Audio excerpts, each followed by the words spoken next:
बार दिन रे एहो हलैं हेना अदे आय हाय पिएं जानते हैं ओका रिपीट का काना बार बार पर रिपीट का बेटा से तुम रोड़दा आता बाबू आम होना रिपीट तिगे तेम करे नित अने इन बाड़ायकान दुलड़ द चीज कना जुरी दुलड़ के हम छुडर कदिन आर समाज तला के हम बेगार कदिन आम द मसम बेवापा कदिन तो कते को अडी दरदनाक अडी मोटिवेशन अडी दिल रे पहुंचाल कर मने रे भिजेल कर अब समाज बंचा खातिर आर अबरेन बहु कुड़ी या फिर कोड़ा को डंगुआ छडियो कुड़ी को जतो हर बंचा खातिर आर समाज सिकरिया समाज अब बंचाव खातिर ते अडी मौज अडी नपाय अडी मोटिवेशन अडी समाज सिरिंग हे कदम जहां को मता बेवफा किदियाम जहां तो कते को अब नेता नेचर यानी वर्तमान रे जो भी घटना हुई कना अब संथाल साव या फिर अबरन बहु कुड़ी साव या फिर अबरन कुड़ी साव जेलका दुलड़ रे धोका को नामदा या दुलड़ रे धोका को एमा को कना लेकिन खासकर निये वीडियो कना उनको बहु कुड़ी लगी जहां दो जवाय तहन तुलुई एटार को जवाय कना गिद्रा तहन तुलुई को अंगीरो कना तो उनकान कुड़ी को लिए उनकान बहु कुड़ी को लिए ये तो अडी मोटिवेशन अडी दरदनाक सिरिंग कना जहां तो निये वीडियो पे नेल खे आपया मने खो अंतर जीवन रो आर भिजो उतर पिया तो अडी नपाय गया तो वीडियो बन नेल खे पता चला बना तो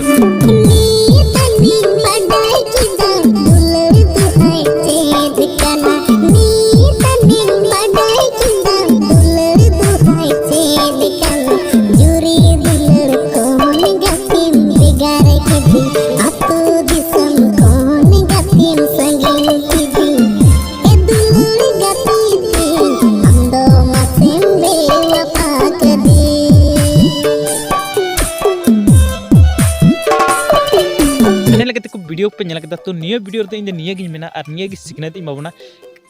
ताकि अब संताल समाज रे नेतार अडी जस्ती के होला मधर मिटे वीडियो वायरल ना जहां दो आयरन गिद्रा थान तुलु जमाय थान तुलु मिटन एटा डंगो कोड़ा साथे बहु कुड़ी अंगीर लेना और उनकिन साव कते को तोल ले किने तोल कते उनकिन को कुली बड़ा किन किथा ची किचो तो ओना रिलेटेड तिगे निया को बनाव कत निया वीडियो दो ताकि निया वीडियो नेल कते उनकान बहु कुड़ी निके बड़ी अलको कमी मा और बहु कुड़ी डंगो कोड़ा अलको जाय मा अरे यार डंगो कोड़ा तो उनको हमेशा दिनम को दाना बड़े और उनको तो मिसन जम लगी ये को तलाश बड़ा लेकिन मेता पे कने कुड़ी को कहीं फीचर अगर आपया बपला को हुई जाने के डंगो कुड़ी को और बपला गया पे कहीं ना कहीं जरूर तो आपे प्लीज अपेरन जमाय तहन तुलुई अपेरन गिद्रो पुत्र तहन ते निया जीवन रे जीव जिंदगी रे बड़ी अल्पे कमिया बपला कते बाद और अपेरन गिद्रो पुत्र अल्पे इके गिडी को चेदा से कते को अब बपला कना बोन सबसे मारंग चीज अब समाज तला रे मस्ते रही चमडला तक बपला अपने मिटन भरोसा कते लेकिन भरोसा तोड़ाव कते आम एटा ठेम जमाय एटा ठेम अंगिरा तो आमा समाज रे इज्जत ची तहना ओका मुतम दला बलाया ओका चीज तम दला बे जहां दो हमरेन गिद्रो हो उसेर न्यो कते चाहे को ले के हमरेन गो मिनिंग के से उनकाय कमी थे या फिर उनी समग्र चीज लकम आइकवा थोड़ा हुदिस गुणन के सोचा तुन पे प्लीज उनका अल्पे कमी तो गुना यार थोड़ा हुदिस तुन पे ओके तो गाती को वीडियो चल के तो मस्त लाइक पे डिसलाइक पे यार हजू फ्रेंड्स को सब्सक्राइब पे बहुत आसान समझ के थैंक यू सो मच